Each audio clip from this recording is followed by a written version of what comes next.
Peace be with you. Friends, I'm always delighted when the church gives us the opportunity to reflect on the book of Job. The book of Job is one of the profoundest, most difficult, challenging books in the entire Bible. I might encourage you to read it, of course, but probably with a good commentary, because Job it's a bit like approaching T.S. Eliot or some very complicated poet. The central theme of Job, trust me when I tell you, has been massively on the minds of people ever since the book was written. And it's very clearly on the minds, especially of a lot of our young people today. Namely the problem of how do you reconcile God's existence and love with the terrible suffering that we see in the world, especially the suffering of the innocent.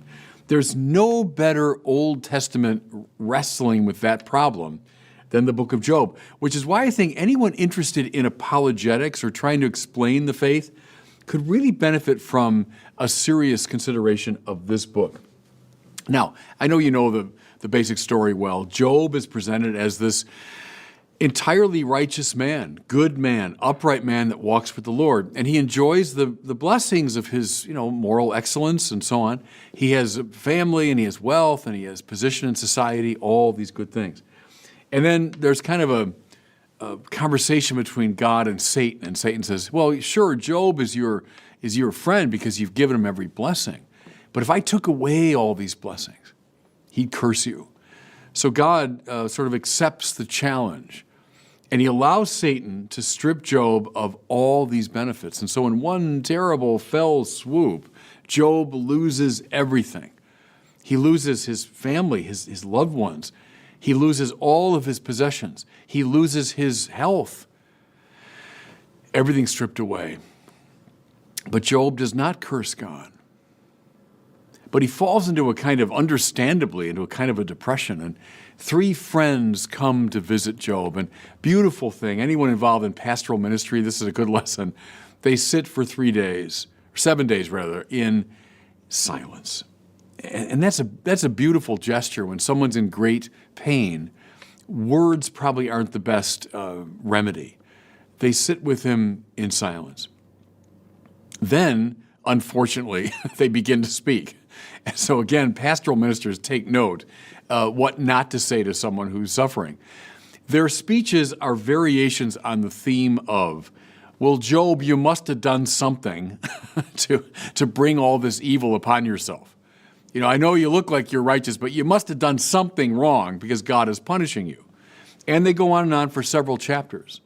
Job finally, in disgust, after protesting his innocence consistently, he dismisses the 3 interlocutors. And in one of the most dramatic moments in the whole Bible, he calls God into the dock. And here he speaks for anyone who's endured great suffering. And that's to varying degrees all of us, every one of us.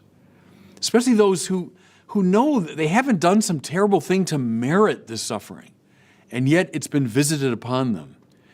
And so Job, as it were, speaks for all of us in calling God into the dock, challenging God, why would you allow this? Why would you do this?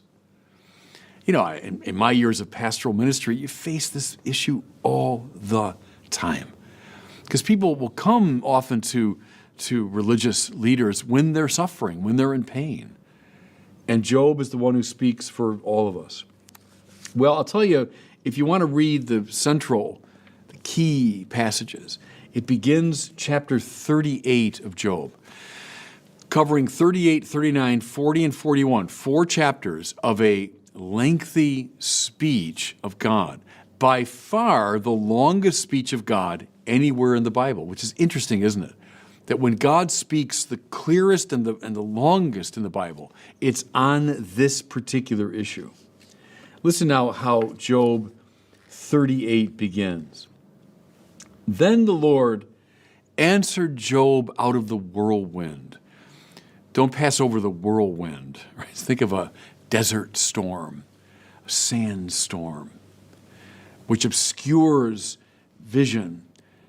It's like sand getting in his mouth and into his eyes, and he can't see, he can't articulate himself. See, God's ways will always be confounding to us. And that shouldn't surprise us. God, who's the creator of all things, the infinite God, whose mind covers all of space and time and what lies beyond space and time. Of course, God speaks to us out of the whirlwind. And what does he say? Who is this that darkens counsel by words without knowledge? Gird up your loins like a man, and I will question you, and you will declare to me. Where were you when I laid the foundation of the earth? Tell me, if you have understanding. Who determined its measurements? Surely you know. Well, there's the commencement of this marvelous speech. And what God does now, he takes Job on this elaborate tour of his cosmos, asking him all the time, well, where were you when I did these things? You surely understand my ways. Listen now to a little more of the speech. Have you entered into the springs of the sea, or walked into the recesses of the depths? Have the gates of death been revealed to you? Have you comprehended the expanse of the earth? Have you entered the storehouses of the snow, or seen the storehouses of the hail? Do you give the horse its might? Do you clothe its neck with mane? Is it by your wisdom that the hawk soars? Is it at your command that the eagle mounts up and makes its nest on high? You get the idea. And now the reading for today is a little excerpt from this section of the speech. Listen. Who shut within doors the sea when it burst forth from the womb? When I set limits for it and fastened the bar of its door and said, thus far shall you come, but no farther. Here shall your proud waves be stilled. What do you know, Job, about the sea and its movements and its activity? Something I love about this speech, it's almost thoroughly about the non-human world. It's about the animals and fish in the sea and about the cosmic realities, not about human affairs. Reminding us what? God's providence, yes, indeed, has to do with all of human affairs. But as Thomas Aquinas said, God's providence extends to particulars. That means to everything in the world, everything that we can see is under the providence of God. Here's a famous section, too, which I love. We're not exactly sure whom the author is referring to here, what animals. They're guessing alligator and then perhaps a whale. But listen, God says to Job, look at Behemoth, probably like an alligator or crocodile, which I made just as I made you.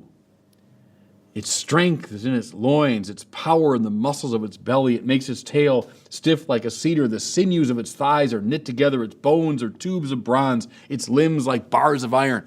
How God admires this marvelous creature that he's made. Just as I made you, Job.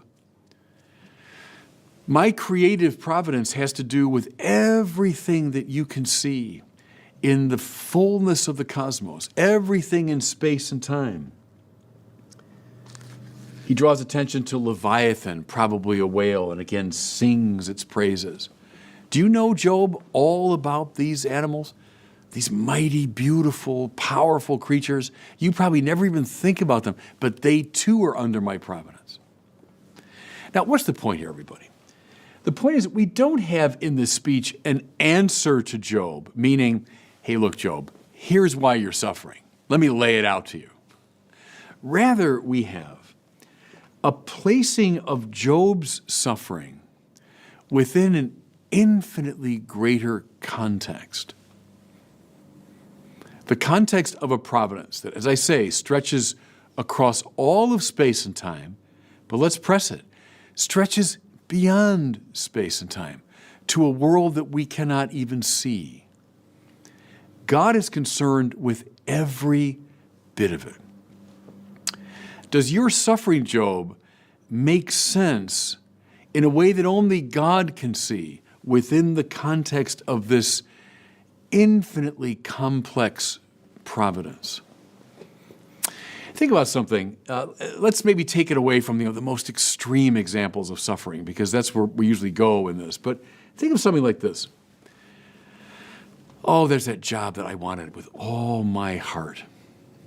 I was competing with other people for this job, and that's the one I knew I could do. It's a job I wanted, and I did not get it. And I was devastated. I was heartbroken. How could God have allowed this?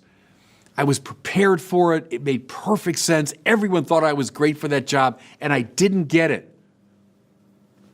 Suffering, yes, indeed. But then I found, because I didn't get that job, I got another job that I never even had dreamed of, which turned out to be so much better, which opened up doors that I never imagined possible, that brought me to life in a way that I couldn't have ever accomplished on the other path. Why did God allow that suffering? Well, within the rich complexity of his providence, he saw something else. And this happened, pastorally many times when people say, oh, that is the lady I wanted to marry. I just had my heart set on this lady, and she broke off the engagement, and I'm devastated. It's the worst suffering of my life, and I'm sure of it. But because that relationship didn't work out, I met that lady whom I married and became the mother of my children, and brought me a joy and a happiness that I couldn't have imagined. Does God, who sees the entirety of the universe, visible and invisible, sometimes allow suffering to bring about a good that we cannot immediately see? This image, I've always liked this. I play a little chess, and playing chess on one board is complicated enough, right? All the moves you can make, and if I do this and he does that, and I'll lose this piece if I do this. But there's also a form of chess that's played on boards that are stacked one upon the other, and that a move on this board actually affects boards at other levels. You're playing kind of a three-dimensional chess. Imagine 10 million times 10 million chessboards stacked one upon the other.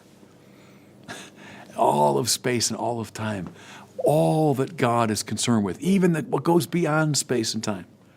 One move here is affecting play on this board, but also affecting play on all the other boards. Why does God allow suffering? Sometimes when you're playing chess, you cede a piece because you know in the grand scheme of things it's going to lead to victory. Now the 10 million times 10 million chessboards, one upon the other. Where were you, Job? See, we tend, understandably, when we're in pain, to narrow our focus on what we're going through, and all we see is that. How could God allow this? The book of Job invites us now into this infinitely complex setting for all that happens to us, and therefore invites us where? Finally, into the place of trust. I don't know. I don't know why God is allowing a particular pain. Maybe someday I'll see it. Maybe I won't see it until I get to heaven. But in the meantime, I trust. In the meantime, I have confidence that the God who's the Lord of heaven and earth knows what he's about. And God bless you. Thanks so much for watching. If you enjoyed this video, I invite you to share it and to subscribe to my YouTube channel.